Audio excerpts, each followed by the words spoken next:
sumunod sa akin. Kaming mga nagsisipagtapos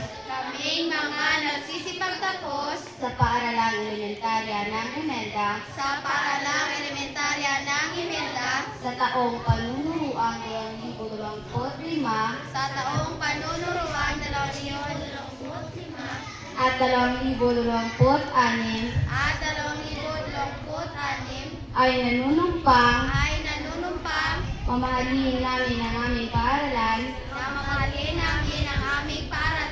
at maging tapat sa pagpapanatili ng magandang simulain.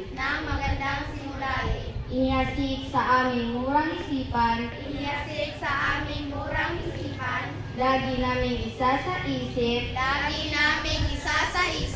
na huwag mabahiran ng pag-aalinlangan magpakailanman. Sa paaralang humubog sa aming isipan at sa aming wastong pag-uugali, 10 ng aming mga mga guro at namumuno ng barangay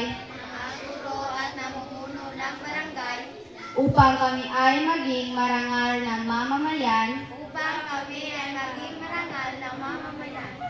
Patnubayan nawa kami ng dakilang may kapal.